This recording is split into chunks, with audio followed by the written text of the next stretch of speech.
नमस्कार देवियों और सज्जनों, गुड इवनिंग एवरीबॉडी। फ्लूइड का मैंने भेजा तो था, आपको मिला नहीं यार, मुझे नहीं पता है यार, मैं तो परेशान हो गया हूँ, परेशान। कल भी मैंने एक वीडियो बना के भेजा है रात में बहुत मेहनत से शाम को, और 1.5 घंटे का करीब करीब 1.25 घंटे का है। थर्मोडायनेमिक के पहले कौन सा चैप्टर आना चाहिए? कोई भी नहीं आना चाहिए। थर्मोडायनेमिक्स अगर केमिस्ट्री में पढ़ा है तो फिर कोई भी जरूरत नहीं आने की, थर्मोडायनेमिक्स हो जाएगा आपसे। और अगर आपको केमिस्ट्री में नहीं भी पढ़ा है तो भी थोड़ा दिमाग लगाओगे तो हो जाएगा आपसे। लेकिन बहुत सारे ऐसे टर्म हैं जो पहले सुने रहते हैं तो उसको समझने में आसानी होती है। कुछ टर्म्स ऐसे होते हैं जो पहली बार सुनोगे तो भी आ जाएंगे।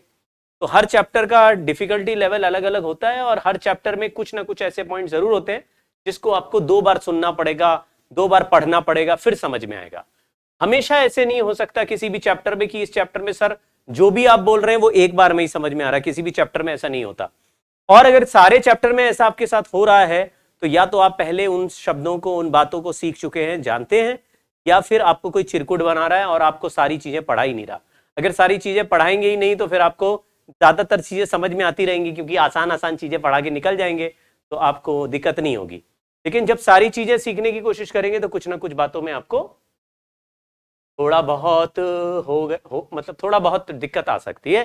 लेकिन यहाँ थर्मोडायनेमिक्स वाले चैप्टर में जाने से पहले लास्ट क्लास में मैंने 2 क्वेश्चंस आपको भेजे, उसको आप देखो। मैंने सॉल्व करके, अभी 2 मिनट पहले मैं आ गया था, मैंने सॉल्व करके रखे। यहाँ पे लिखा है ideal gas is enclosed in a cylinder of pressure 2 atm and temperature 300 kelvin.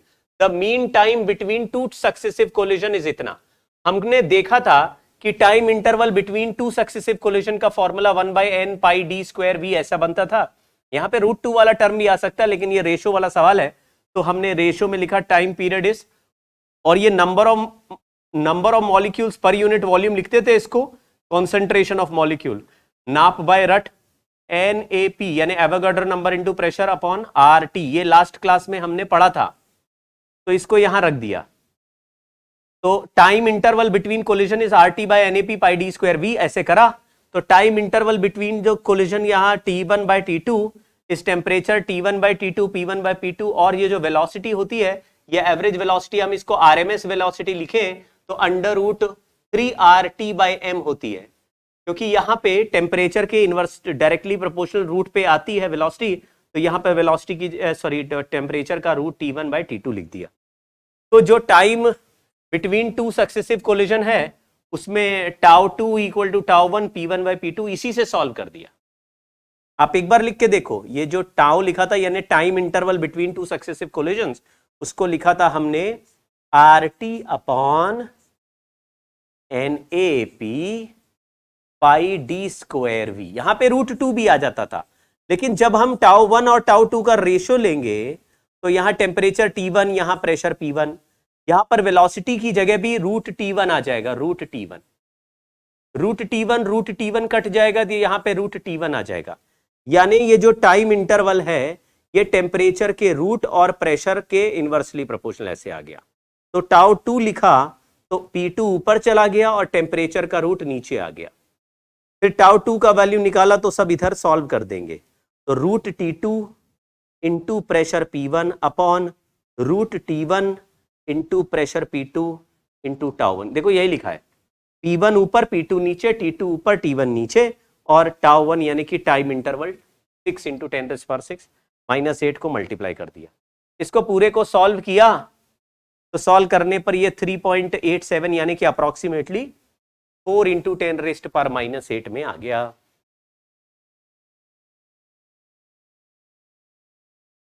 Video मैंने भेज दिया था, लेकिन मुझे मालूम नहीं पड़ रहा है कि वीडियो क्यों अपलोड नहीं हो रहे। मैंने कल 2 वीडियो बना के भेजे इसी सरफेस टेंशन के। आप चाहेंगे तो मैं आपको, अब मैंने उसको YouTube में भी डाल दिया है, वैसे अपने चैनल में डाला है वो अनलिस्टेड करके, वो नॉर्मली दिखाई नहीं देगा। तो मैं चाहोगे तो उसका लिंक आपके साथ शेयर कर लूंगा, या आप मेरे YouTube चैनल में, मेरा पर्सनल जो है karmendratyagi@gmail.com, उसमें जाके उस वीडियो को देख लेना, क्योंकि मैंने टेक्निकल टीम को कल भेजा था, उन्होंने अपलोड ही नहीं किया। मैंने द्रोणा बैच में भी कल एक भेजा था। आज इतना क्लास में सरदर्द हुआ मेरे, क्योंकि जो वीडियो मैंने कल भेज दिया था और बच्चों को देख लेना चाहिए था, वो वीडियो बच्चों ने देखा नहीं और वो टॉपिक मुझे दोबारा पढ़ाना पड़ गया। वो वीडियो देख के आते तो आज 100% जो सेटिस्फेक्शन लेवल होता आज 60-70% पे लौट आया। तो जब मेहनत कर रहे हैं और उसका रिजल्ट नहीं आए तो बहुत दुख होता है और गुस्सा भी आती है, लेकिन क्या करें, गुस्सा होने से आदमी की शक्ति का विनाश होता है, मतलब आदमी की ताकत कम हो जाती है। तो हम गुस्सा हो सकते हैं लेकिन गुस्से से ज्यादा थोड़ा दुख होता है बस, लेकिन जाने दो, फिर से मेहनत करो।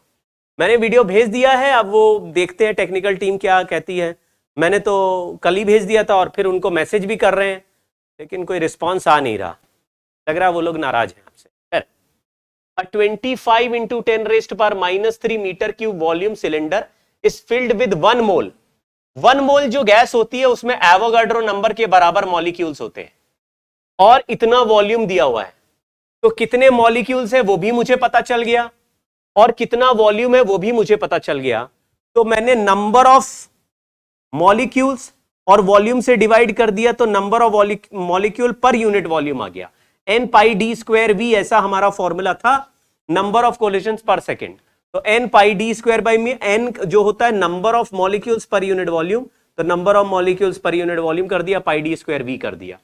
वेलोसिटी का वैल्यू इसमें 200 मीटर पर सेकेंड दिया हुआ है और डायमीटर 0.3 नैनोमीटर दिया है, तो पाई डी स्क्वायर में 0.3 इंटू 10 रेस्ट पावर -9 का होल स्क्वायर कर दिया, नैनोमीटर दिया है। और बाकी सारे वैल्यूज हमें पता है, एवोगाड्रो नंबर का वैल्यू हमें पता है, वॉल्यूम का वैल्यू पता है, n हो गया पाई डी स्क्वायर इंटू वी। इसको पूरे को सॉल्व करेंगे तो आंसर 10 का पावर 9 आ रहा है, जबकि इसमें कोई भी ऑप्शन 10 का पावर 9 नहीं है। तो या तो आपको मतलब इसी में इसलिए स्टार लगा हुआ है क्योंकि कोई भी ऑप्शन मैच नहीं कर रहा है इस सवाल में।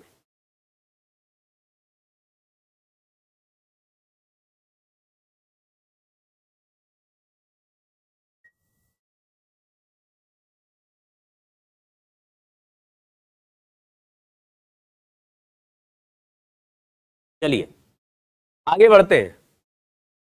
कुछ ना कहो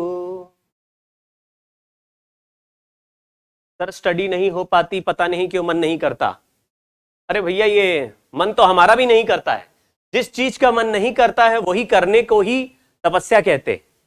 जब आप जिसका मन नहीं करे, आपको पता है वो चीजें हमारे लाइफ के लिए जरूरी है, सुबह उठ के भागने जाने का मन नहीं करता, एक्सरसाइज करने का मन नहीं करता, फिर भी उठ के थोड़ी बहुत एक्सरसाइज करें। अगर पढ़ने का मन नहीं करता तो सुबह उठ के पढ़ाई करें। जो भी करने का मन नहीं करता वही करने को ही तपस्या कहते हैं। उसी तपस्या के बाद हमको अच्छे रिजल्ट मिलते हैं, तभी लॉन्ग टर्म सक्सेस आती है। अगर जो चीज का मन नहीं करता वो भी मतलब वो करते रहे, तभी वो सक्सेस मिलती है जो सारे लोग अचीव नहीं कर सकते। सारे लोग आईआईटी में सेलेक्ट नहीं हो सकते, सारे लोग डॉक्टर्स नहीं बन सकते। तो जो नहीं बन रहे हैं वो काम करना बंद कर देते हैं जिससे उनको सक्सेस मिलेगी। कब? जब उनको या तो डिजायर्ड रिजल्ट नहीं मिलते या उनका मन नहीं करता। तो जैसे ही आपका मन ना करे पढ़ने का और आप पढ़ रहे हो तो अपने आप के लिए कम से कम अच्छा फील किया करो कि हमारा मन तो नहीं कर रहा था फिर भी हम पढ़ रहे हैं, इसका मतलब है हम लॉन्ग टर्म सक्सेस के लिए तैयार हैं, हमारी सक्सेस का रास्ता बन रहा है। और अगर आप पढ़ाई छोड़ दे रहे हैं, जैसे आपका मन नहीं किया और आपने छोड़ दिया, आपने रजिस्टर बंद करके रख दिया, तो आप ये समझ जाइए कि लॉन्ग टर्म सक्सेस के लिए अभी आप तैयार नहीं है। तो जैसे ही आप रजिस्टर बंद कर रहे हैं वैसे ही दरवाजा आईआईटी का बंद हो रहा है, टक टक, और जैसे ही खोला वैसे दरवाजा खुल रहा है। मैं स्कूल एग्जाम पर फोकस करूं, देखिए कैसा बकवास सवाल है, मैं स्कूल एग्जाम पर फोकस करूं या जेई पर फोकस करूं? स्कूल एग्जाम के से आईआईटी का सिलेक्शन होता है क्या? स्कूल एग्जाम से आईआईटी का सिलेक्शन होता है तो स्कूल एग्जाम पे करो, नहीं तो जेई पे करो। अगर आईआईटी चाहिए तो तुम्हें स्कूल में ही रहना है, स्कूल में ही जीवन बिताना है, आईआईटी नहीं जाना तो स्कूल एग्जाम पे फोकस करो। वैसे दोनों पर विजय पाना मतलब है पॉसिबल, लेकिन अगर आपका डिवाइडेड अटेंशन नहीं जा पा रहा, आप एक ही पे ध्यान दे पा रहे, तो जेई पे ज्यादा ध्यान दीजिए, क्योंकि आपको आगे फ्यूचर में आईआईटी में पढ़ने की इच्छा है, आपको स्कूल में पढ़ते रहने की इच्छा नहीं है।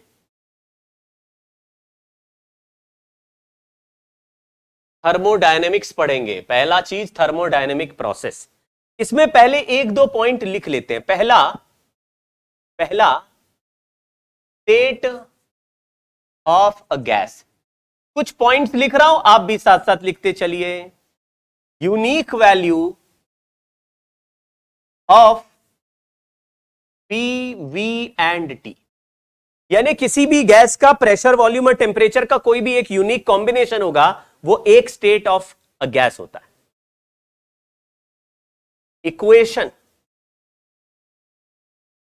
PV is equal to NRT for any state, यानी इस PV is equal to NRT में प्रेशर, वॉल्यूम और टेम्परेचर का तीनों का कंबाइंड जो यूनिक वैल्यू दिया है वो रखना पड़ेगा। यानी कि अगर तुमने प्रेशर, वॉल्यूम, टेम्परेचर में से कुछ भी क्वांटिटी चेंज करी, या 2 क्वांटिटीज चेंज करी, या 3 क्वांटिटीज चेंज करी, तो गैस एक नए स्टेट में चला जाएगा। तो एक gas pressure P1, volume V1 और टेम्परेचर T1 पे था, फिर मैंने उसको कंप्रेस करके प्रेशर P2, वॉल्यूम V2 और टेम्परेचर T2 पे ला दिया, तो पहला वाला P1, V1, T1 वाला स्टेट अलग है, P2, V2, T2 पे स्टेट अलग है। पहली स्टेट पे P1, V1 is equal to NR T1 लगा सकते हैं, दूसरे स्टेट पे P2, V2 equal to NR T2 लगा सकते हैं, लेकिन पहले स्टेट के वेरिएबल्स को दूसरे स्टेट के वेरिएबल्स के साथ आपस में इंटरमिंगल नहीं कर सकते। ऐसे नहीं कर सकते P1, V1 equal to NR T2 या P1, P2, V2 equal to NR T1, वो एक पर्टिकुलर कंडीशन होगी तभी कर सकते हैं, वरना एक स्टेट के वेरिएबल को आपस में कभी भी रिलेट कर सकते हैं। PV is equal to NRT से अभी अभी शुरू हुआ।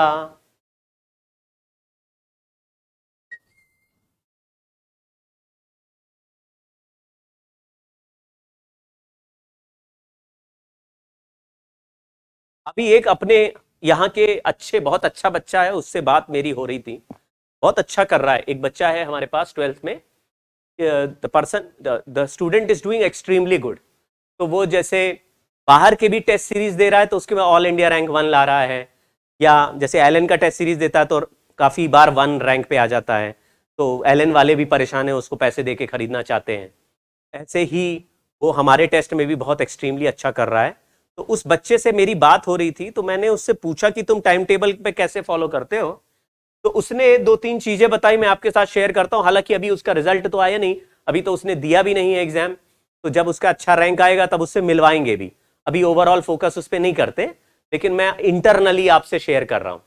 वो स्टूडेंट से मैंने पूछा कि आप कैसे टाइम टेबल कैसे फॉलो करते हो, बनाते कैसे हो, तो उसने बोला देखिए सर, टाइम टेबल बनाना और फॉलो करना तो अब अगर कोई 12th में आके या 11th के एंड में आके कोई कहे मुझसे टाइम टेबल नहीं बन रहा, मैं टाइम टेबल नहीं बनाता हूं और टाइम टेबल बना लिया तो फॉलो नहीं कर पाता हूं, ये बातें जो कर रहा है वो तो अभी रेस में नहीं रहेगा कुछ दिनों में। मतलब वो सब बहानेबाजी अब नहीं चल सकती। जो बहाने मार रहे हैं वो मारते रहेंगे, वो 12th तक बहाने मारेंगे, सर हमारे ऐसा हो गया, मंडे को हमारे यहाँ रिलेटिव आ गया, ट्यूसडे को हमारे यहाँ बिजली का बिल जमा करने चले गए थे, वेडनेसडे को सर हमारे बाहर सड़क पे कुत्ता बीमार हो गया तो वो रो रहा था तो सर हमारा ध्यान डाइवर्ट हो गया, सर थर्सडे को हमारे यहाँ मेड नहीं आई तो मम्मी खाना बना रही थी तो बहुत चिल्ला रही थी, फिर सर फ्राइडे को हमारे यहाँ ये है, वहां से गाने की आवाज आ रही थी, सैटरडे को सर ये हो रहा था, और संडे को तो सर हम रेस्ट करते हैं, फिर सर मंडे को ये। तो जिसने हफ्ते भर की कुछ ना कुछ कहानियां बना रखी हैं वो हर दिन कुछ कहानी सुनाएगा, उसकी चिंता मत कीजिए सर। तो हमने कहा यार तुम अपनी बताओ तुम कैसे पढ़ते हो, तो उसने बोला कि मैं हर दूसरे दिन, मतलब हर तीसरे दिन पुराने एक टॉपिक का, ध्यान से सुनना, पुराने एक टॉपिक का रिवीजन करता हूं हर तीसरे दिन। मतलब हफ्ते में पुराना एक टॉपिक, कब से 11th जब उसका खत्म हो रहा था, जैसे आप लोग हैं, तो बोला पूरे साल हमने इस तरह से किया कि जैसे मंडे, ट्यूसडे और वेडनेसडे तक पहुंचे तो एक पुराना टॉपिक का नोट्स पढ़ के और जितने भी हमने क्वेश्चंस करे उनको जल्दी जल्दी 2 घंटे में रिवाइज करता हूं, और हर हफ्ते में, मतलब हर तीसरे दिन एक टेस्ट देता हूं। हमने कहा टेस्ट कहां से लाते हो, टेस्ट तो हम बनाते नहीं।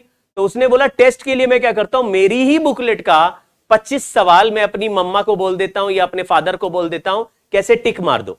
कभी वो नहीं होते हैं तो मैं अपनी बुकलेट के कोई भी 25 सवाल, क्योंकि मैं तो अपना सीरियसली तैयारी कर रहा हूं, तो मैं अपने बुकलेट के 25 सवाल सेलेक्ट करता हूं और उसको 45 मिनट में करना है, इस तरीके से मैं करता हूं। पहले चैप्टर अच्छे से रिवाइज कर लेता हूं और हर तीसरे दिन एक पुराना चैप्टर रिवाइज करता हूं। फिर सर 6 महीने में मैंने जब सारे चैप्टर रिवाइज कर लिए तो फिर से साइकिल चला दिया। अब की टेस्ट की डिफिकल्टी लेवल और बढ़ा दिया, यानी कि थोड़ा डिफिकल्ट लेवल के सवाल यानी एक्सरसाइज 2 या 3 के सवाल करने लगे, जैसे मल्टीपल करेक्ट वाले हो गए, पैसेज वाले हो गए और ये वाले। तो अब आप सोचो यार, जो बच्चा सेल्फ मोटिवेटेड, उसको कोई टेस्ट बना के नहीं दे रहा, अपने टेस्ट बनाता है, 25 सवाल 45 मिनट में करता है, आगे बढ़ता है, और अपने आप उसने चैप्टर, हमने तो नहीं बोला कि तुम चैप्टर रिवाइज करो, उसने खुद बताया मुझे, मैंने पूछा, वैसे तो वो बता भी नहीं रहा था, मैंने उससे पूछा कि तुम रिवीजन कैसे करते हो, तुम्हारा स्कोर लगातार अच्छा आ रहा है, तुमको चैप्टर इतने सारे याद कैसे रहते हैं, वही बोला, पूरा हर 2 दिन के बाद तीसरे दिन एक चैप्टर का टेस्ट अपने आप। तो ये बहुत ही जबरदस्त तरीका है, इसमें आपको हमेशा ये भी पता है आगे आने वाले टेस्ट 2 हफ्ते बाद ये वाला टेस्ट है, और इस टेस्ट में केमिस्ट्री के 4, फिजिक्स के 5 और इसके ये 6 टॉपिक आ रहे हैं, मैथ्स के कुछ टॉपिक आ रहे हैं, तो उसको उसने पहले से डिजाइन कर लिया कि भाई 3 हफ्ते बाद जो टेस्ट है उसमें हम लोग 6 टॉपिक अच्छे से रिवाइज कर लेंगे। तो ये अपने आप बच्चे कर रहे हैं, ऐसे कोई हर चीज का ज्ञान थोड़ी ना दे रहा है, लेकिन जो अपने आप डिसीजन करके अपना टाइम टेबल बना पा रहा है, अपनी थिंकिंग बना पा रहा है। अब देखो वो उसके प्लानिंग लग रही कि नहीं लग रही, हर बार ऐसी प्लानिंग लगेगी यार, आप अपने हिसाब से। अब सर आप बना के दे दीजिए टाइम टेबल, मेरा बनाया टाइम टेबल सबके लिए यूनिफॉर्मली काम कर सकता है क्या? अरे भाई नहीं, तुम सुबह जल्दी उठ के पढ़ते हो, तुम रात में देर से सोते हो, तुमको 6 घंटे की नींद चाहिए, किसी को 8 घंटे की नींद चाहिए, किसी को 7, किसी का स्कूल में 6 घंटे बर्बाद होता है, किसी का 2 घंटे बर्बाद होता है, कोई स्कूल ही नहीं जाता, सबके लिए अलग है। किसी की स्पीड ज्यादा है, किसी की स्पीड कम है, सबकी स्पीड भी अलग है। तो एक यूनिफॉर्म टाइम टेबल सबके लिए काम नहीं कर सकता, इसलिए आपको खुद ही डिसीजन लेना पड़ेगा। जब तक आप ड्राइविंग सीट में नहीं आएंगे, आप अपने प्रिपरेशन को ड्राइव नहीं करेंगे, तब तक नहीं होगी। इसीलिए बोलता हूं, हाथ पकड़ना नहीं पड़े, खुद घर पे रात में बैठ के कल का दिन प्लान करो कि कल कितने बजे क्या पढ़ना है, कितना पढ़ना है, और स्पीड बढ़ाने पर फोकस करो। यानी बैठो नहीं, रिलैक्स, खटखट खटखट सवाल करो। अरे 50-40 सवाल तो 1-1.5 घंटे में वैसे ही कर लोगे तुम लोग, अगर अपने आप पे आ गए तो।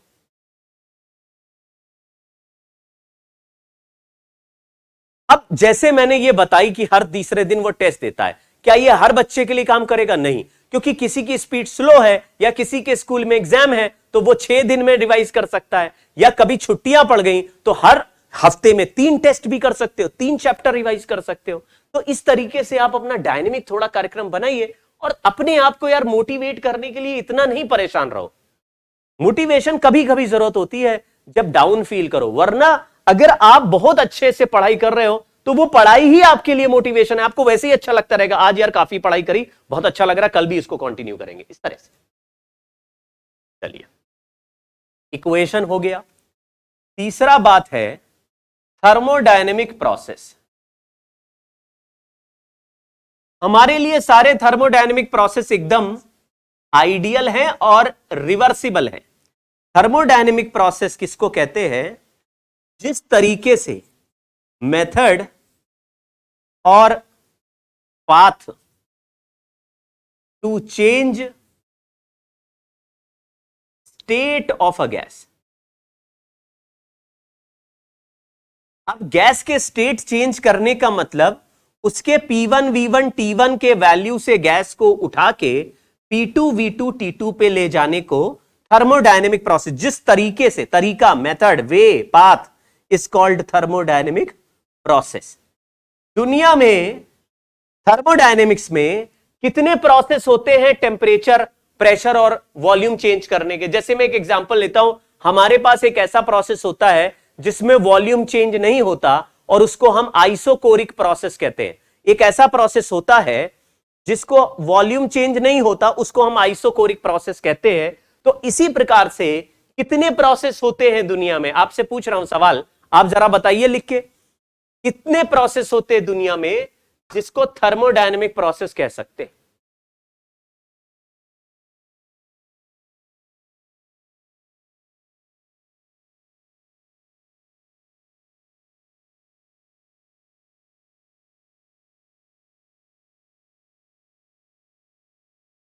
तो आप कह रहे हैं कि हम भी ये करते हैं, ऐसे रिवीजन और काम करते हैं, और फिर भी रिजल्ट वैसा नहीं आता जैसा हम सोचते हैं। बिल्कुल सही कह रहे हो, अभी आप मेहनत करोगे रिजल्ट वैसा नहीं आएगा शोएब और प्रबल।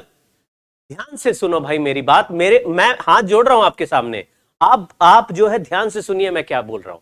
आप जितना आज कर रहे हैं उतना रिजल्ट आज नहीं आ रहा है, ये समझ लीजिए। आप अभी एक प्लांट है, आप प्लांट में वो डालते हैं पानी, आप खाद डाल रहे हैं, आप उसमें पूरी केयर कर रहे हैं, धूप में रखते हैं, ज्यादा धूप हो जाती है थोड़ा छांव में रखते हैं, इस तरीके से प्लांट की देखभाल कर रहे हैं।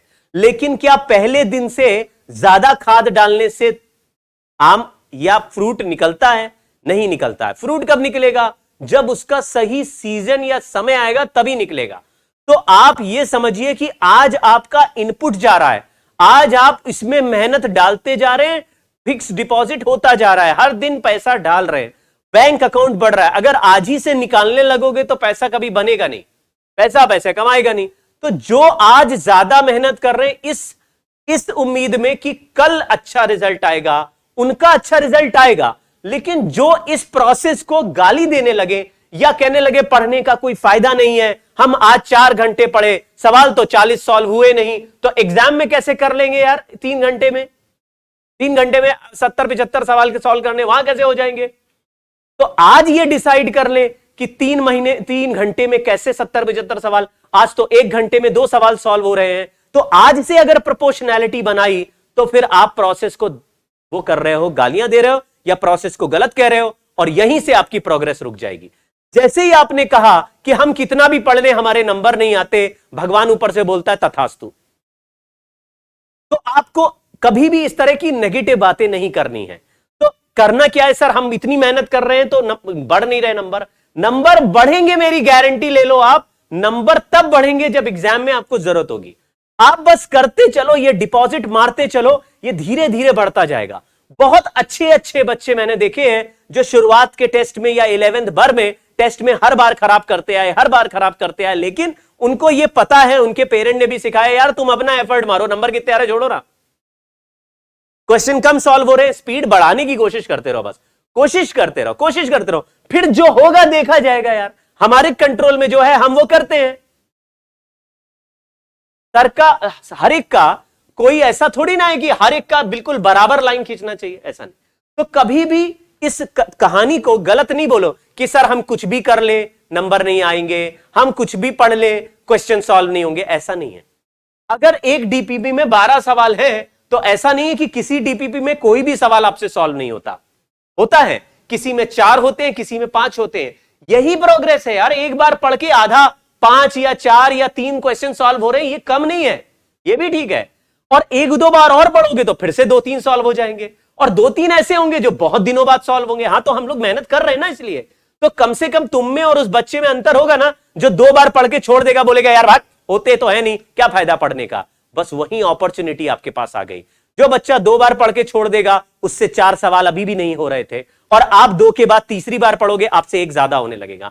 फिर आप तीसरे के बाद चौथी बार पढ़ोगे, आपसे 1 और हो जाएगा। चौथे के पांचवी बार पढ़ोगे, छठवीं बार पढ़ोगे, 7वीं बार पढ़ोगे, आपसे 11 के 12 सवाल सॉल्व होने लगेंगे। तो फिर 10 बार पढ़ने के बाद जब एग्जाम देने जाओगे तो आपसे सारे हो रहे होंगे, और जो 2 बार पढ़ के गिव अप कर चुका है वही वो 7-8 सवाल सॉल्व कर रहा होगा, और एग्जाम में वही 4 आएंगे जो नॉर्मली सॉल्व नहीं होते। तब तुम कहोगे हम भी इसी क्लास में पढ़ते थे, वो भी उसी क्लास में पढ़ता था, उससे कैसे सॉल्व हो रहे, हमसे तो नहीं हो रहे थे। क्योंकि तुमने जब गिव अप किया उसके बाद वाले 4 सवाल के लिए वो साल भर फाइट मारा।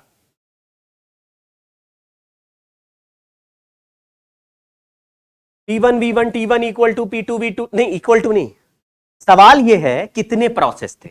आपने कहा 5, मैंने कहा इनफाइनाइट प्रोसेस है। कितने प्रोसेस है? इनफाइनाइट प्रोसेस है।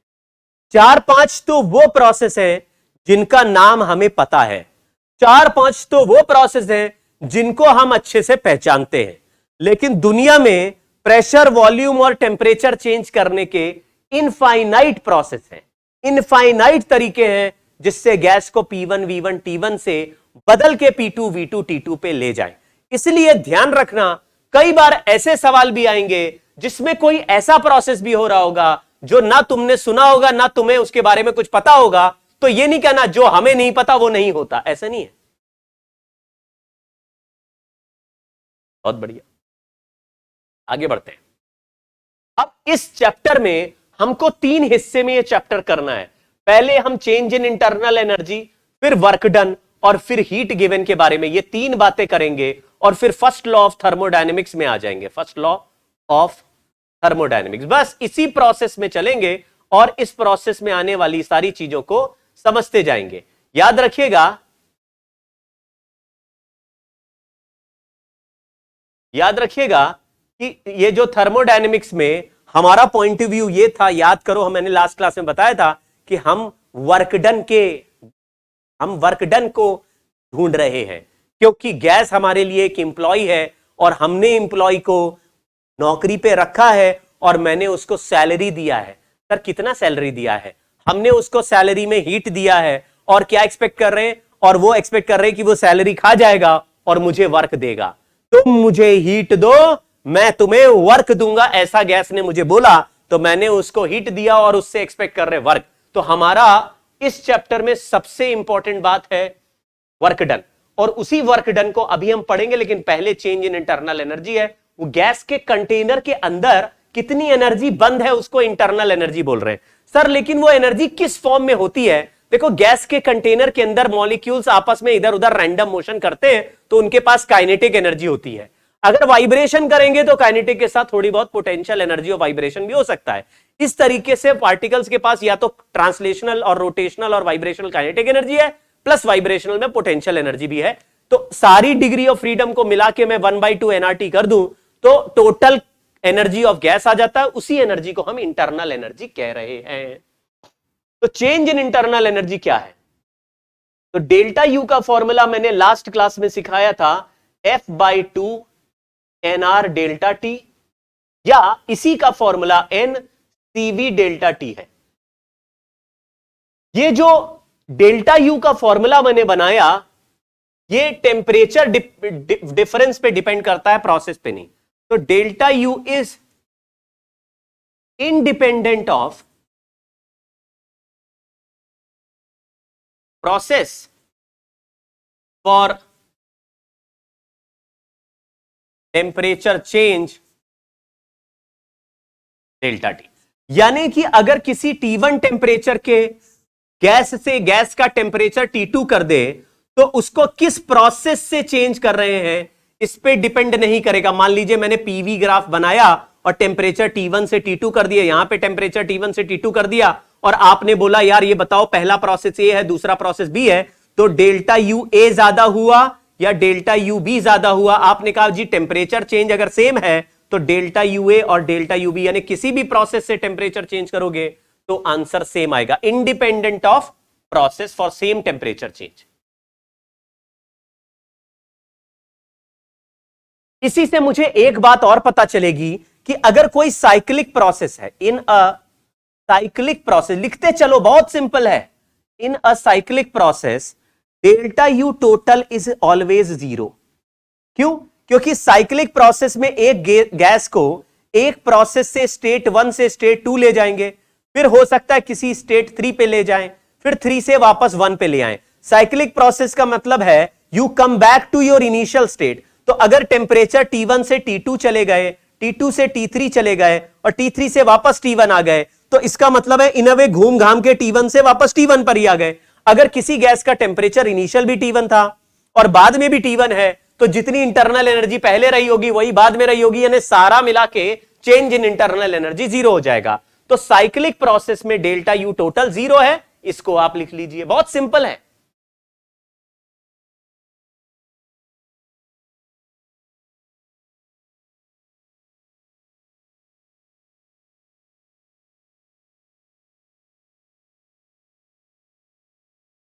लिखते चलो।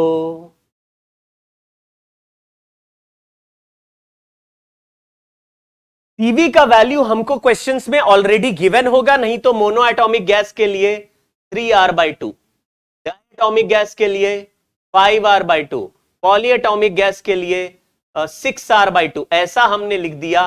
मोनो एटॉमिक, डाई एटॉमिक या लीनियर ट्राई एटॉमिक और पॉली एटॉमिक, ये 3 तरह का हमने लिख दिया। बाकी अगर डिग्री ऑफ फ्रीडम अलग से दिया है तो उसको नोट करके आप लिख सकते हो, ठीक है। अभी कुछ और रिलेशन भी लिख लेंगे, लेकिन इंटरनल एनर्जी के लिए ये सब बातें आपको आनी चाहिए। तो पहली चीज, अगर किसी गैस का टेम्परेचर T1 से बदल के T2 हो जाए, तो अगर आपको डेल्टा यू पूछा जाए तो प्रोसेस नहीं देखना, ये नहीं सोचना कि सर ये गैस में कौन सा वाला प्रोसेस हो रहा है, क्योंकि इंटरनल एनर्जी हर प्रोसेस में सेम फॉर्मूला। तो सबसे आसान इसी को कैलकुलेट करना और लिखना है। सबसे आसान क्या लिखना है? F/2 NR delta T. NR delta T को बच्चों हम P2 V2 minus P1 V1 भी लिख सकते, तो आप ये भी लिख दीजिए। अभी इसका एक फॉर्मूला और लिखूंगा, अलग अलग तरीके से सेम रिजल्ट को हम बार बार लिख रहे हैं। डिग्री ऑफ फ्रीडम के लिए यहां पे 3, यहां पे 5 और यहां पे 6 है।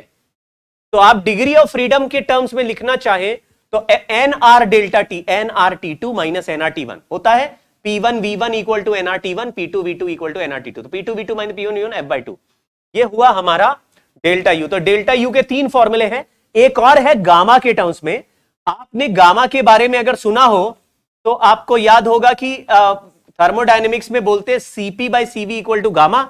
एक बार हम लोग जब, ये अभी आएगा, कैसे आया ये भी मैं बता दूंगा, लेकिन मान लो ये आपको पता है, आगे चल के रिजल्ट लिखेंगे तो CP/CV इक्वल टू गामा होता है। तो CV का वैल्यू R/γ-1 और CP का value gamma into R upon γ-1 ऐसा होता है। गामा मारेगा वही वाला। तो यहां पे इसी को लिखने का एक और तरीका है, P2 V2 minus P1 V1 upon γ-1। थोड़ा ध्यान दोगे तो पता चलेगा, मैंने CV की जगह लिखना R/γ-1, तो यहां CV की जगह लिखा R/γ-1 NR डेल्टा टी को P2 V2 minus P1 V1। तो ये जो फॉर्मूला है जितने पॉसिबल तरीके से लिखा जा सकता है लिख दिया, लेकिन याद रखिएगा कि ये जो P2 V2 minus P1 V1 है, ये प्रेशर वॉल्यूम के वैल्यूज है, टेम्परेचर है। सवाल में ये दोनों ऑप्शन दिमाग में रखिएगा, जब जैसा क्वेश्चन आए उसके हिसाब से आपको लिख देना होगा।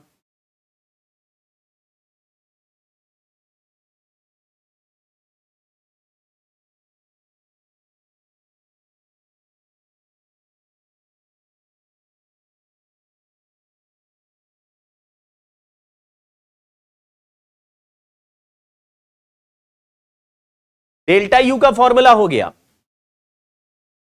ये भी लिख लो। अभी बताऊंगा कि कैसे आया, लेकिन तब तक के लिए आपको मान लीजिए एक ही साथ डेल्टा यू के चारों फॉर्मूले लिख दिए, जिससे कि अलग अलग भटकना नहीं पड़े।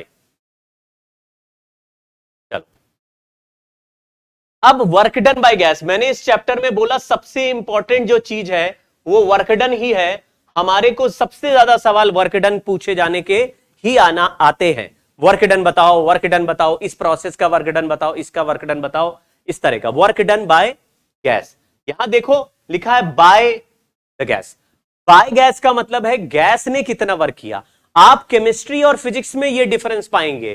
केमिस्ट्री में नॉर्मली वर्क डन का बाय डिफॉल्ट मतलब होता है work done on the system, work done on the system, ये डिफॉल्ट मीनिंग है।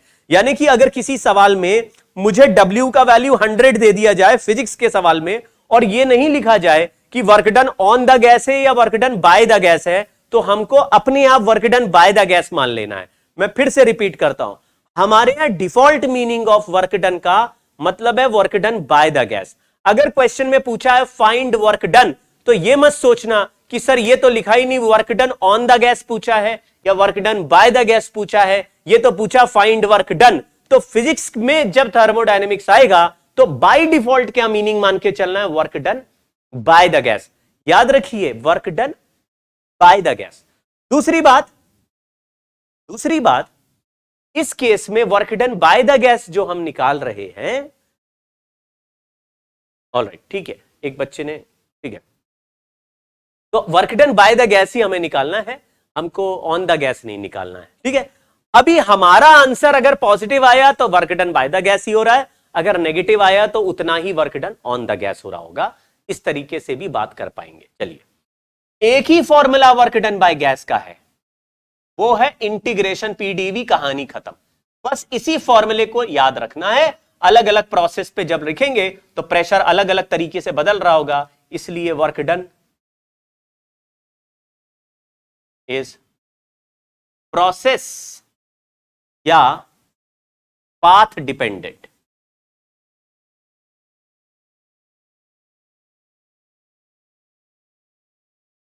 दूसरा, अगर मुझे पीवी ग्राफ दिया हो, पीवी का ग्राफ, तो इंटीग्रेशन का मतलब होता है वर्क डन एरिया से आ जाएगा, area under PV graph is work done by gas.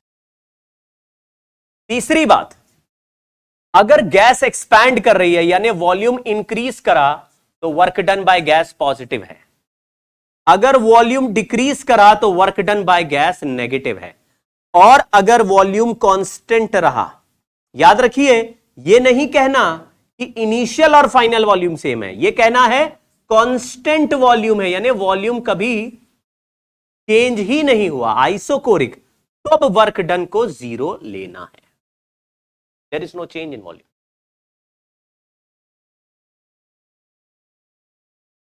ये सब चीजें आपने केमिस्ट्री में पढ़ी होंगी, नहीं पढ़ी है तो एनसीईआरटी में एक बार पढ़ोगे तो ये सारी चीजें बहुत ही आसानी से आपको पता रहेंगी।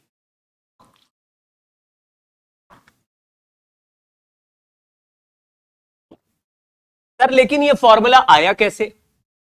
हमने बोला मान लो गैस का प्रेशर P है, इस P प्रेशर के गैस में अंदर ये कंटेनर में एक पिस्टन है जिसका एरिया A है, अगर इस पिस्टन को गैस ने धक्का देके यहां से यहां तक डिस्प्लेस कर दिया और ये डिस्प्लेसमेंट मान लो dx हो गया, तो आप कहेंगे फोर्स था प्रेशर इंटू एरिया और डिस्प्लेसमेंट है dx, तो वर्क डन का फॉर्मूला होना चाहिए फोर्स डॉट डिस्प्लेसमेंट, डिस्प्लेसमेंट को dx और प्रेशर को pa लिख दिया, a dx area into displacement, change in volume हो गया, क्योंकि एरिया ए का पिस्टन जितना खिसकेगा उतना ही change in volume area into displacement से आ जाएगा, तो इस डिस्प्लेसमेंट को वॉल्यूम के टर्म्स में लिख दिया pdv, आंसर आ गया। इसमें p हमेशा प्रेशर ऑफ द गैस है।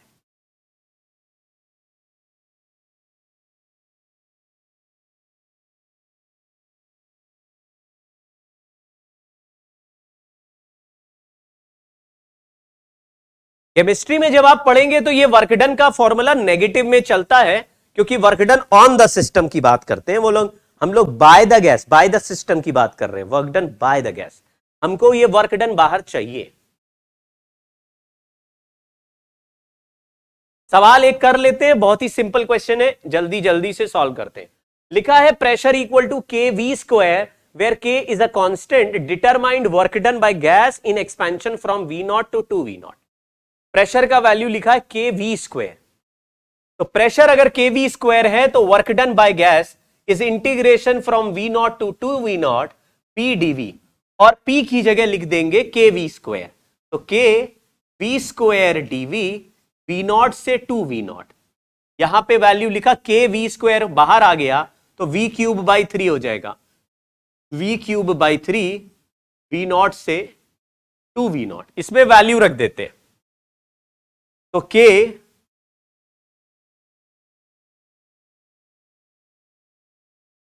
8v0 cube minus v0 cube upon 3, answer आया के 7v0 क्यूब बाई 3, ये वर्क डन आ गया, क्योंकि वॉल्यूम इंक्रीज किया है इसलिए वर्क डन पॉजिटिव है। Change in volume, dV is change in volume, not the volume. dV is change in volume. dV is small change in volume, और small change in volume के लिए छोटा work निकाल के पूरे के लिए इंटीग्रेट करना।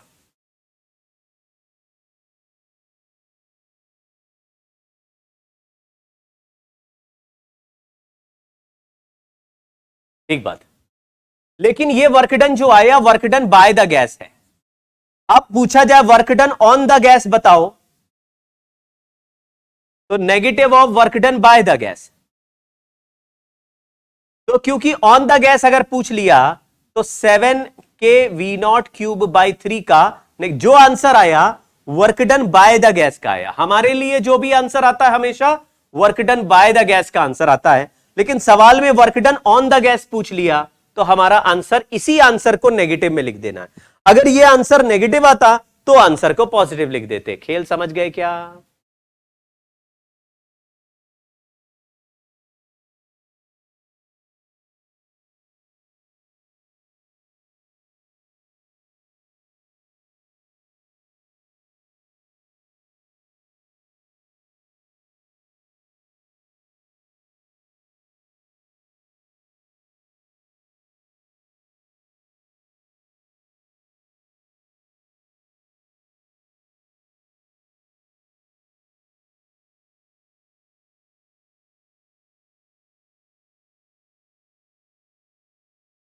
लिमिट्स ऐसे ही लगते हैं, ये इनिशियल होता है, ये final, lower to hire.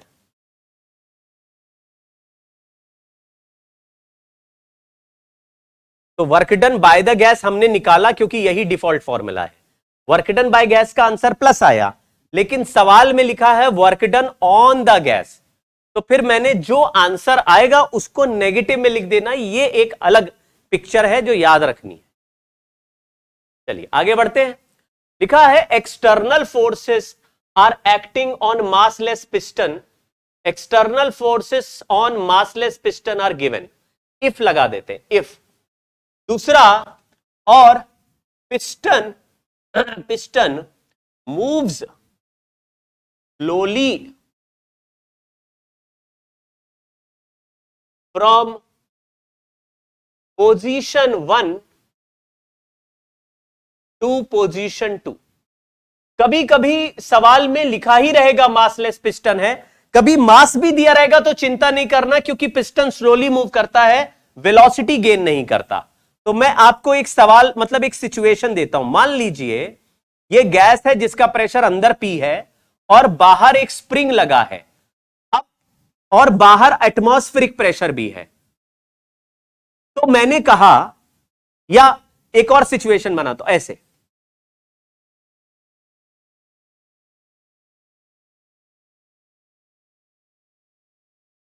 Spring भी है और ये पिस्टन का मास m है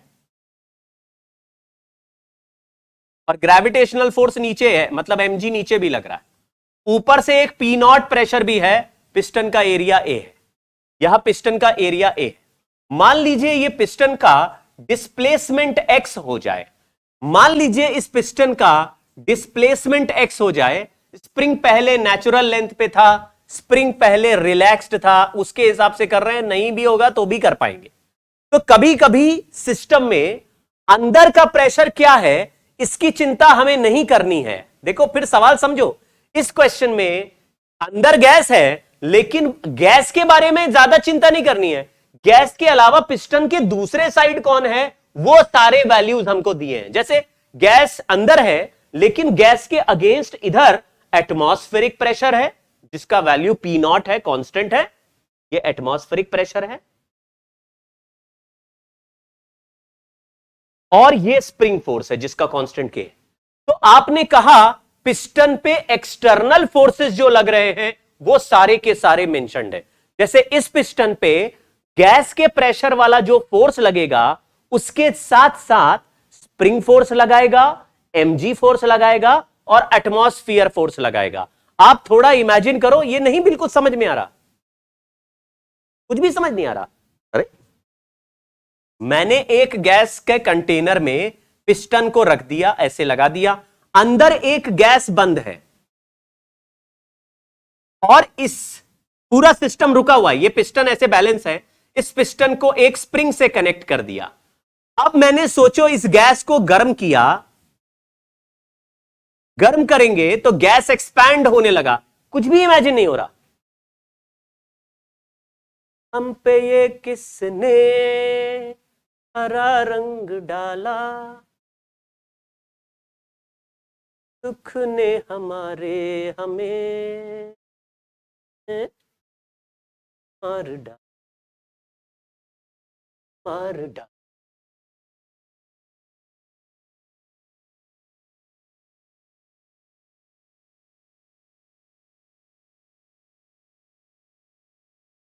चलिए, तो मैंने ऐसे कोई सिस्टम बना लिया और मैंने बोला देखो गैस को गर्म कर रहे हैं और ये पिस्टन ऐसे ऊपर चढ़ने लगा और मान लो खिसकते खिसकते पिस्टन x डिस्टेंस ऊपर आ गया। इस तरह की सिचुएशन में आपने कहा यार गैस गर्म करेंगे तो उसका प्रेशर बदलने लगेगा। अब इसका प्रेशर बदलने लगेगा तो बढ़ते हुए प्रेशर से गैस इस पिस्टन को धक्का देगा तो गैस एक्सपैंड होगा तो गैस पॉजिटिव वर्क करेगा।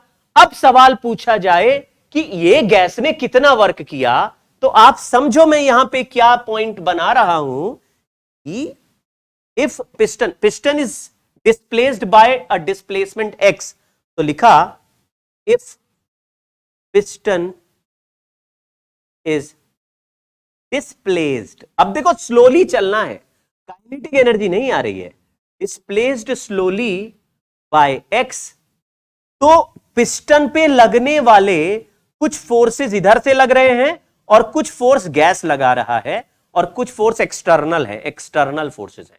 तो हम कहेंगे work done by gas plus work done by external agents equal to change in kinetic energy, क्योंकि total work done equal to change in kinetic energy होता है, बट काइनेटिक एनर्जी में तो कोई चेंज हुआ नहीं, तो change in kinetic energy zero. हम लोग डेल्टा के ई लिख देते हैं और उसको इक्वल टू जीरो, क्योंकि स्लोली मूव्ड है, खिसकते धीरे से खिसक के ऊपर चला गया और वहां रुक गया। तो हम कहेंगे भाई गैस को हीट देने से अगर पिस्टन शिफ्ट होता है तो यहां से यहां तक में कोई काइनेटिक एनर्जी गेन नहीं किया, केवल पिस्टन का एफबीडी बना। केवल पिस्टन को देखो तो पिस्टन में ऊपर से भी फोर्स लग रहे हैं, नीचे से भी फोर्स लग रहे हैं, लेकिन पिस्टन के काइनेटिक एनर्जी में कोई चेंज ही नहीं हुआ। तो हम कहेंगे जो भी गैस ने वर्क किया होगा वही एक्सटर्नल एजेंट ने भी नेगेटिव में किया होगा।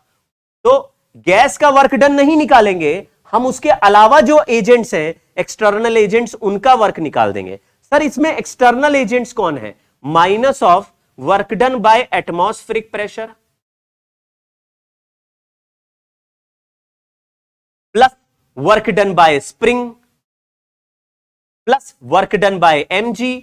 जो भी फोर्स बाहर से लग रहे हैं सबका वर्क कैलकुलेट करके माइनस लगा दो तो आपको वर्क डन बाय गैस आ जाएगा। अरे सर ये तो मामला बड़ा आसान हो गया, अगर हमको ये पता चल जाए कि गैस के अलावा क्या क्या फोर्सेस हैं तो फिर हम तो बाहर से उनका वर्क डन निकाल ही देंगे। चलिए मैं एक सवाल का आंसर पूछता हूं आपसे, आप बताना। यहां पे एक mg फोर्स लग रहा है और एक स्प्रिंग का फोर्स लग रहा है, स्प्रिंग अभी रिलैक्स्ड थी शुरुआत में, और एक एटमॉस्फेरिक प्रेशर का फोर्स लग रहा है P0। मैं लिख रहा हूं work done by gas equal to minus, अब ब्रैकेट, P0 A वाला फोर्स नीचे लग रहा है और डिस्प्लेसमेंट x ऊपर हो रहा है, तो माइनस P0 AX। शायद आपको समझ में आया होगा, P0 A फोर्स है और x डिस्प्लेसमेंट है, लेकिन पिस्टन को देखोगे तो P0 A नीचे लग रहा है और डिस्प्लेसमेंट ऊपर हो रहा है। ऐसे mg भी नीचे लग रहा है और डिस्प्लेसमेंट ऊपर हो रहा है, तो माइनस mgx। ऐसे ही स्प्रिंग कंप्रेस होने लगेगा तो स्प्रिंग फोर्स भी नीचे लगेगा और डिस्प्लेसमेंट ऊपर होगा, माइनस हाफ के एक्स स्क्वायर। स्प्रिंग का जो वर्क डन होता है ये हमने पहले एक बार पढ़ा हुआ है, work done by spring is negative change in potential energy of spring, negative of change in potential energy minus half के एक्स स्क्वायर। ये माइनस अंदर भेज देते हैं, तो इस सवाल में work done by gas equal to P0 AX plus mgx plus half के एक्स स्क्वायर। तो आप कहेंगे भाई वर्क डन बाय गैस तो सर पॉजिटिव आ रहा है, हाँ गैस एक्सपैंड होगी तो पॉजिटिव आएगा, बाकी लोगों का वर्क डन नेगेटिव आएगा। ये जो इक्वेशन बनाई ये कुछ समझ में आई क्या?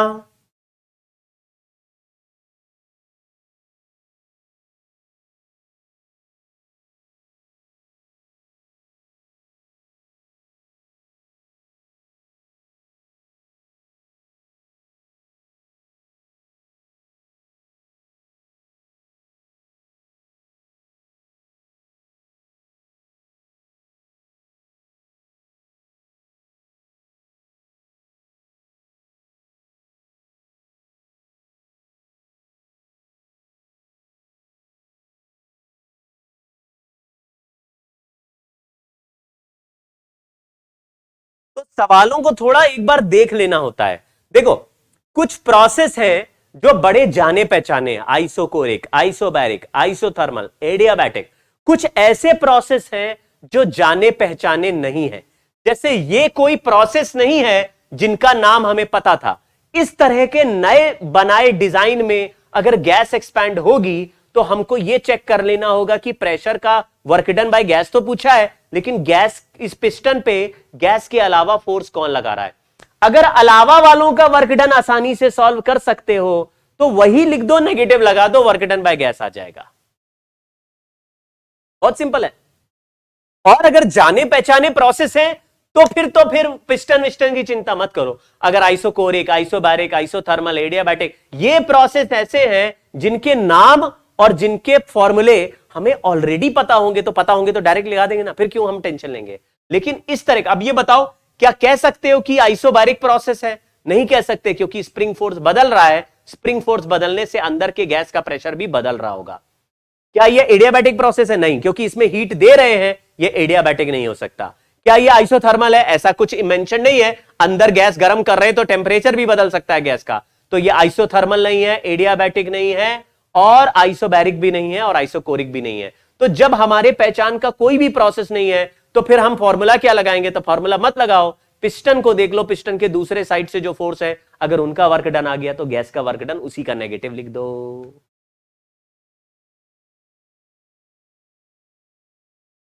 अगर पीवी ग्राफ गिवन है work done is area,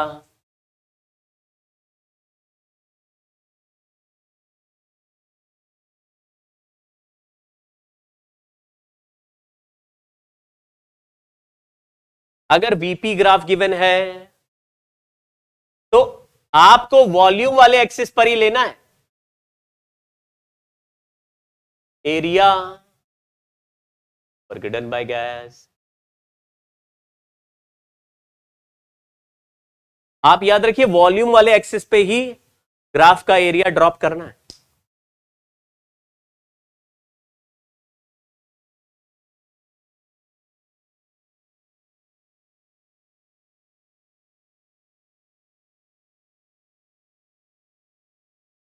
P not समझ नहीं आया, क्या बात कर रहे हो? अगर एटमॉस्फेरिक प्रेशर है यार, पी नॉट मतलब जैसे इधर हवा है ना, हवा, पी नॉट मतलब एटमॉस्फेरिक प्रेशर है। पिस्टन ऐसे पुश करोगे तो एटमॉस्फेयर भी तो पिस्टन को चलने से रोकेगा भाई। तो पी नॉट क्या है? एटमॉस्फेरिक प्रेशर है। तो पी नॉट, अगर देखो ये पिस्टन चलने से प्रेशर तो बदलता है लेकिन एटमॉस्फेरिक प्रेशर नहीं बदलता। तो एटमॉस्फेयर का जो फोर्स है वो पी नॉट इंटू एरिया रहेगा। अगर डिस्प्लेसमेंट एक्स हो गया तो एक्स से मल्टीप्लाई कर दो, इतना माइनस में वर्क डन हो जाएगा। पी नॉट कांस्टेंट प्रेशर है भाई, एटमॉस्फेरिक प्रेशर, क्या बात कर रहे हो? पी नॉट ही कह रहे हैं, नहीं पता चला क्या होता है।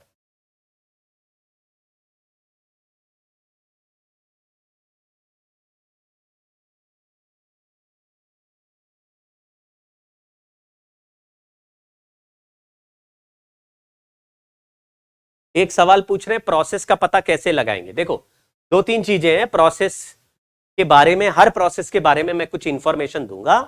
वो प्रोसेस की इंफॉर्मेशन से आपको प्रोसेस जज आ गया तो आपको डायरेक्ट पता चल जाएगा।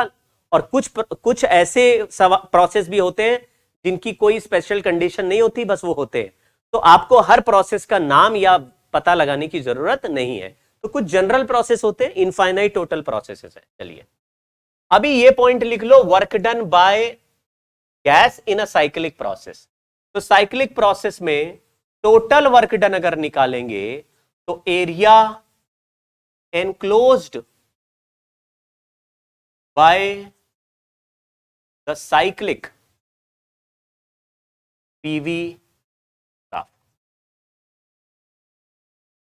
मतलब कि अगर ये पी प्रेशर वॉल्यूम का ग्राफ है तो इस साइकिल के अंदर जितना एरिया है वो area he total work done by gas हो जाएगा।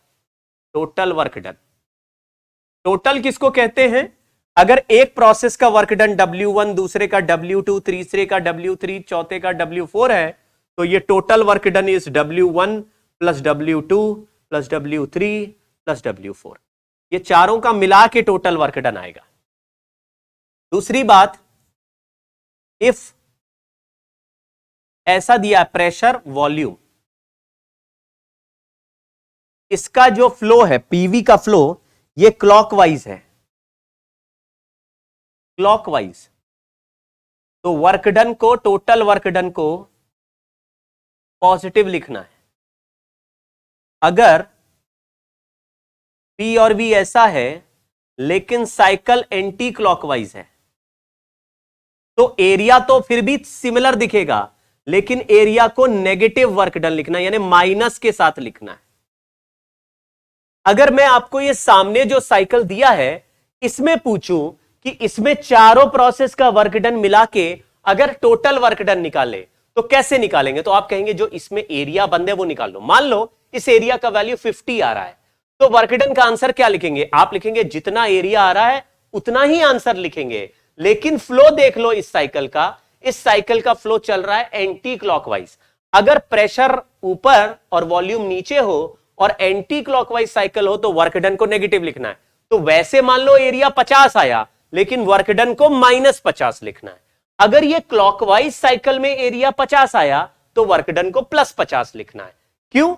क्योंकि अगर क्लॉकवाइज साइकिल में ये एरिया आएगा, क्लॉकवाइज साइकिल में एरिया आएगा तो हायर प्रेशर पे वॉल्यूम इंक्रीज होगा और लोअर प्रेशर पे वॉल्यूम डिक्रीज होगा। हायर प्रेशर पे वॉल्यूम इंक्रीज होगा यानी पॉजिटिव वैल्यू ज्यादा बनेगी, और लोअर प्रेशर पे वॉल्यूम डिक्रीज होगा तो जो वापस जाते समय नेगेटिव वर्क डन बनेगा वो कम बनेगा, क्योंकि प्रेशर कम है। फॉर्मूला होता है इंटीग्रेशन पी डीवी। अगर हाई प्रेशर है तो एरिया ज्यादा आ रहा है, यानी पॉजिटिव एरिया ज्यादा आ रहा है, और वापस जाने का वर्क डन नेगेटिव होता है, तो वापस यानी कि वॉल्यूम घटाते समय वर्क डन कम हो रहा है क्योंकि लो प्रेशर है। तो क्लॉकवाइज साइकिल में जो एरिया आए उसको प्लस में लिखो तो वर्क डन, और एंटी क्लॉकवाइज घूमता साइकिल है तो एरिया वही आएगा। मतलब जैसा साइकिल अगर सिमिलर है तो सेम एरिया दिखेंगे, एरिया तो पॉजिटिव नंबर ही होता है, लेकिन फिर आंसर हम माइनस के साथ लिखें। यहां पे ये दो बात सीख गए। इसी में आप उल्टा भी कह सकते हो, अगर वीपी हो, देखो उल्टा भी ट्रू है, तो clockwise cycle work done negative, और अगर वीपी है तो anti clockwise cycle work done positive है।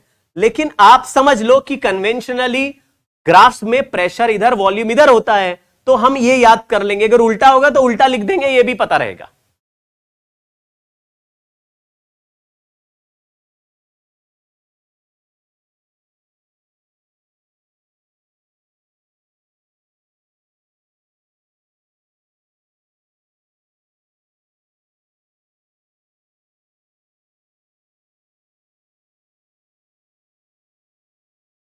क्या ये साइक्लिक प्रोसेस की बात समझ गए?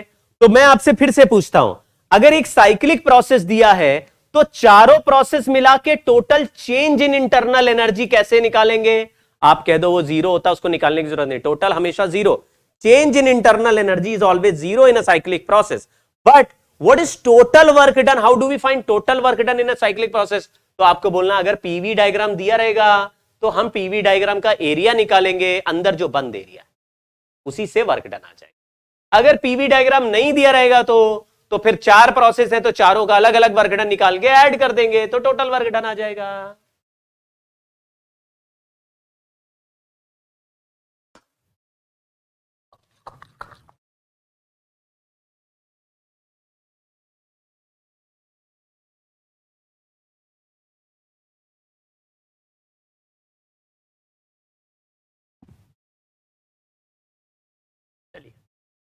क्वेश्चन सॉल्व करेंगे, आप लोग भी साथ साथ सॉल्व करो, हम लोग सब करेंगे, हम साथ साथ हैं। चलो, determine the work done by gas in a process. अब ए से बी में जा रहे हैं, तो ए से बी वाले प्रोसेस में एरिया कुछ बनेगा ही नहीं, वैसे वॉल्यूम कांस्टेंट है, तो ए से बी का work done by gas is 0। पहला हो गया। दूसरा, बी से सी का पूछा तो ये ट्रिपीजियम का पूरा एरिया लेना पड़ेगा यहां नीचे तक, तो आप ट्राइंगल प्लस रेक्टेंगल बोल सकते हैं, नहीं तो ट्रिपीजियम टोटल पैरेलल साइड्स को ऐड कर दो, 3p0 प्लस p0 बाई 2 यानी 2p0 इंटू v0। तो वर्क डन बी से सी 2p0 क्योंकि वॉल्यूम इंक्रीज करा है इसलिए work done by gas positive हो गया। बाय द गैस ही पूछा इसलिए कोई टेंशन की बात नहीं। नीचे में देखो ये 2p0 है, ये v0 है, तो ये p0 v0 हो गया, ये p0 है, ये v0 है, p0 v0 2p0। ये वाला एरिया C से A का माइनस p0 v0 है क्योंकि वॉल्यूम डिक्रीज हो रहा है, वापस आ रहे वॉल्यूम डिक्रीज हो रहा है। और साइकिल के पूरे उसका वर्क डन पूछा तो total work done equal to या तो सारे प्रोसेस का वर्क डन ऐड कर दो तो आ जाएगा प्लस p0 v0, नहीं तो केवल साइकिल में एनक्लोज्ड एरिया ले लो।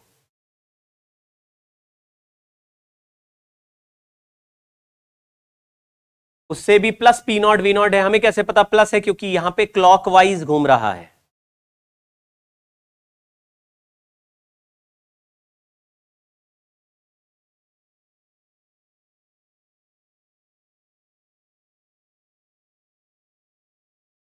टोटल वर्क डन काजी नूर, टोटल वर्क डन जीरो नहीं होता रे लल्ला, कहां पढ़ रहे हो? Total change in internal energy zero होता है रे लल्ला। लल्ला बिकम्स लल्लू। काजी नूर ने बोला सर टोटल वर्क डन तो जीरो होता है साइक्लिक प्रोसेस में। गलत, total change in internal energy zero होता है। वर्क डन तो साइकिल के बीच में जो एरिया है वो ही area is total work done. समझ गए क्या? लल्लू बिकम्स लल्ला या लल्ला बिकम्स लल्लू? भाई लल्ला बन जाओ, लल्लू नहीं बनो।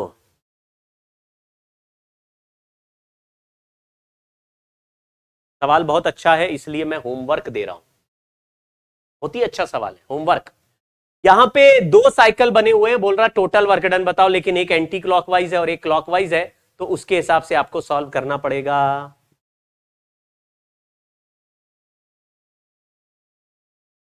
एक बच्चे ने पूछा सर सी से ए वाला नेगेटिव क्यों लिखा? वारे वाह लल्ला, ये सी से ए जाएंगे तो वॉल्यूम डिक्रीज कर रहा है। पहला पेज में लिखित रहीन, क्या लिखित रहीन? हाँ पहला पेज, हाँ ये पहला पेज में हाँ ये रहा, वॉल्यूम बढ़ाओगे यानी आगे जाओगे वर्क डन पॉजिटिव आएगा, वॉल्यूम घटाओगे पीछे जाओगे वर्क डन नेगेटिव आएगा। जैसे वॉल्यूम बढ़ रहा है वर्क डन पॉजिटिव, इसी में एरो अपोजिट बना होता, ये पीछे जाता हुआ होता, तो यही एरिया को नेगेटिव वर्क डन लिखेंगे। समझे क्या लल्ला? अब समझ गए होगे यार, अब नहीं परेशान करो भाई। अगर ग्राफ आगे जा रहा है वॉल्यूम बढ़ रहा है, अगर ग्राफ पीछे आ रहा वॉल्यूम घट रहा है, तो वॉल्यूम घटेगा तो चेंज इन वॉल्यूम नेगेटिव हो जाएगा ना भाई। क्या बात कर दी है वो?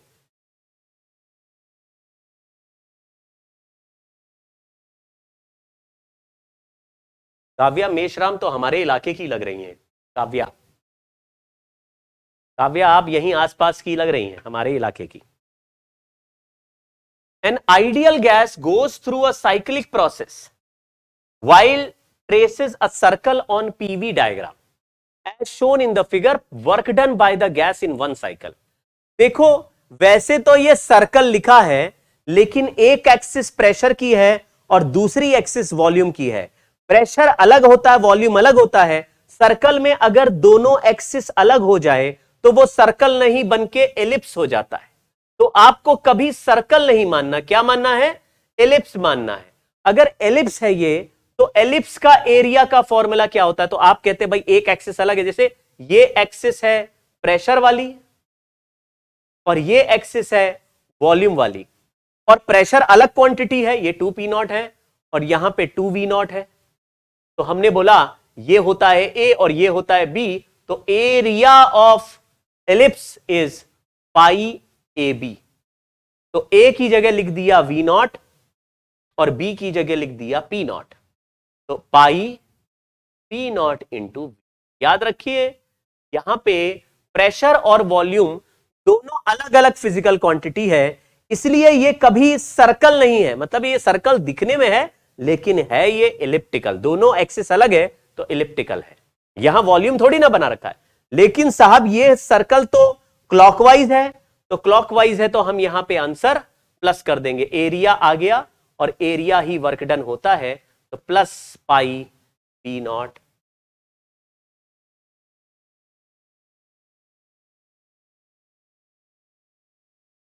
सर्कल देख के सर्कल नहीं बना लेना, समझे ना। जैसे क्या, कौन सी पिक्चर का भी डायलॉग सुन रहा था मैं, पुष्पा नाम सुन के फ्लावर समझे क्या, फायर है मैं। वैसे ही सर्कल फोटो देख के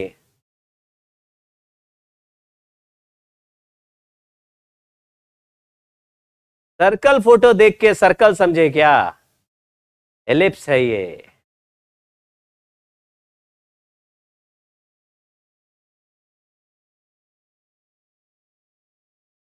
पाई आर स्क्वायर मत लिखना, पाई आर स्क्वायर भी इसलिए लिखते क्योंकि दोनों रेडियस बिल्कुल आइडेंटिकल होते हैं।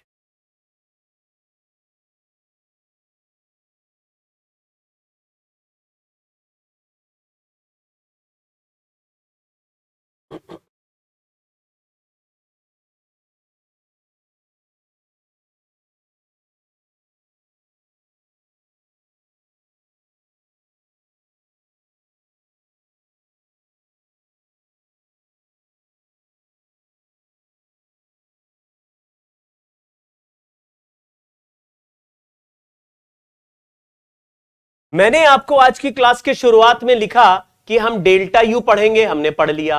हम वर्क डन पढ़ेंगे, वो हमने पढ़ लिया। अभी हालांकि वर्क डन और डेल्टा यू बहुत बार अलग अलग क्वेश्चन में सॉल्व कर करके देखेंगे, तो इसकी बहुत अच्छी पिक्चर अभी दिमाग में बसती जाएगी, ठीक है ना। डिफिकल्टी भी आएगी, ऐसा नहीं है कि अभी कोई मुश्किल नहीं आएगी, अभी थोड़ा थोड़ा मुसीबतें भी आएंगी, लेकिन मामला सिंपल होता जाएगा। और हीट तीसरा टर्म है, ये हमें पढ़ना है। तो heat given to the gas, ये हमारी सैलरी है जो हम गैस को देते हैं, ये सैलरी है, heat given to the gas. Work done by the gas is the output given by gas. Gas ने हमें क्या लौटाया, वर्क लौटाया, हमने उसके बदले गैस को क्या दिया, हीट दिया। तो ये भी तो निकालना पड़ेगा सवालों में।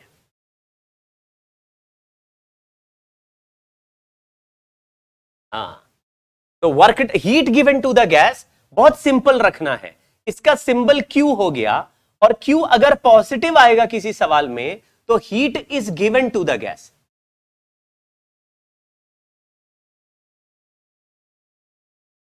और अगर Q का आंसर नेगेटिव आएगा तो heat is given to the gas या एब्जॉर्ब्ड बाय द गैस होगा, पहला वाला।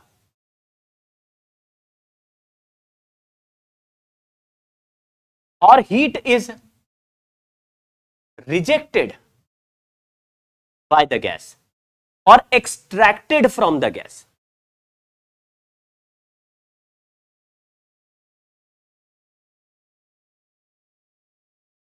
तो हमारे लिए साइन का भी एक महत्व है।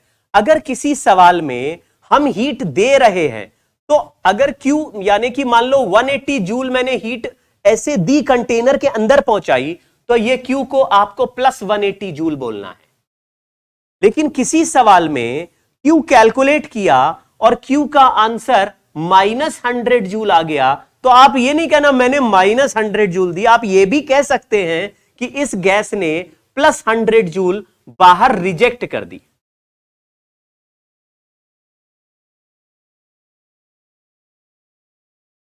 अगर आप सही शब्द लिखेंगे तो साइन नहीं लिखना, सही शब्द लिख दिया। जैसे Q माइनस आया तो यह पता चल गया कि यह गैस हीट रिजेक्ट कर रही है, तो रिजेक्ट कितनी कर रही है, तो फिर प्लस लिखना है।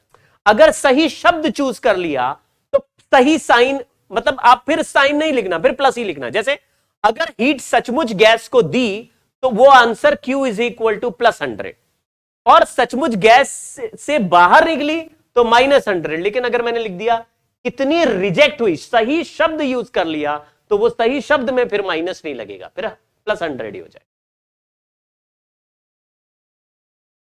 तो जैसे ये एग्जांपल है, तो अगर कोई कहता है heat given to the gas कितनी है, heat given to the gas, तो आपने लिखा -100 है, इसका मतलब है heat rejected by the gas कितनी है, रिजेक्टेड बाय गैस। अभी क्या बोला था, जैसे work done on the gas आ गया, उसका उल्टा पूछा है, तो heat given to the gas जो आया, heat rejected to the gas उसी का अपोजिट हो गया, कुछ ऐसा।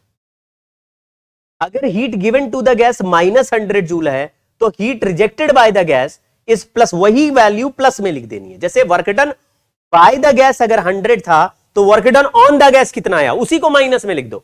जो एक आंसर आया उसी का दूसरा लिखना है, तो सेम नंबर को साइन बदल के लिख दो। तो अगर heat given to the gas plus में आंसर आ रहा है और तुम्हें heat rejected by the gas पूछा, तो उसी को माइनस में लिख दो। जो आंसर आ रहा है गिवन के लिए, रिजेक्टेड वाला आंसर उसका अपोजिट हो जाएगा, ठीक है। लेकिन हम साइन देख के समझ जाएंगे कि सचमुच हीट गिवन है या हीट रिजेक्टेड है, क्यू का वैल्यू निकालते समय। क्यू के लिए कोई फॉर्मूला डायरेक्टली नहीं है, उसी के लिए फर्स्ट लॉ ऑफ थर्मोडायनेमिक्स है, तो वो फटाफट लिख देते हैं। एक टर्म है हीट कैपेसिटी। हीट कैपेसिटी बोलते हैं heat required by a substance, substance की जगह ऑब्जेक्ट लिख देते हैं, by an object to change its temperature by 1 degree. कोई भी यूनिट में 1 डिग्री टेम्परेचर चेंज करने के लिए जितना हीट लगता है उसको बोलते हैं Q बाय डेल्टा टी कर देंगे तो उसको बोलते हैं हीट कैपेसिटी। फॉर्मूला लिख दिया C। लेकिन इसमें यह हीट कैपेसिटी हो गया। अब 3-4 तरह की हीट कैपेसिटी स्पेशल बनाई गई है। तो पहला नाम है molar heat capacity. Molar heat capacity, molar heat capacity किसको कहते हैं? वो फॉर्मूला है C process equal to Q upon N delta T. ये लिख लीजिए। तो लिखा heat required by 1 mole gas या substance to change its temperature by 1 degree. तो पर यूनिट मोल, N मोल से भी डिवाइड कर दोगे तो मोलर हीट कैपेसिटी बन जाएगा। इसका नाम मैंने C प्रोसेस लिख दिया है। दूसरा है स्पेसिफिक हीट कैपेसिटी।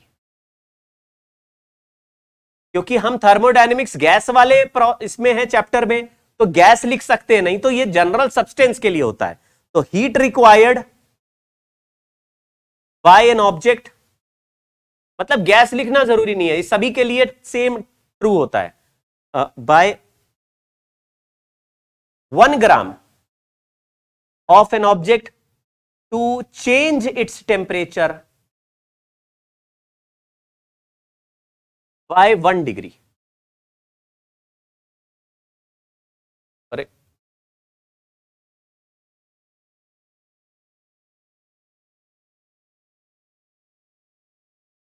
ऐसा करने में हीट कैपेसिटी, जो स्पेसिफिक हीट कैपेसिटी है उसका वैल्यू मास से डिवाइड, यूनिट मास का टेम्परेचर चेंज करने में जो हीट लगती है उसको स्पेसिफिक हीट कैपेसिटी, मोलर 1 मोल का टेम्परेचर चेंज करने में जो हीट लगती है उसको मोलर हीट कैपेसिटी, और हीट 1 डिग्री चेंज करने पर जो लगती है उसको हीट कैपेसिटी कहते हैं, ना मोलर ना स्पेसिफिक। हीट कैपेसिटी एक बड़ा टर्म हो गया, उसको पर यूनिट मास निकालेंगे तो वही heat capacity molar heat capacity हो जाएगा। तो हमने ऐसे लिख सकते हैं C process by molecular mass equal to specific heat capacity equal to heat capacity divided by mass. m naught को बोलते हैं मॉलिक्यूलर मास।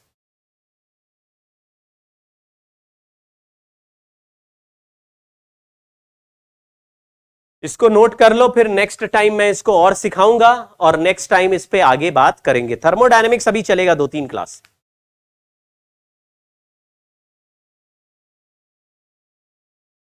एक सेकेंड लिख दिया क्या मैंने? अच्छा 1 सेकेंड ना, sorry 1 degree, 1 degree.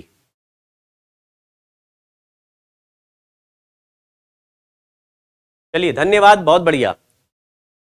Bye bye बच्चों।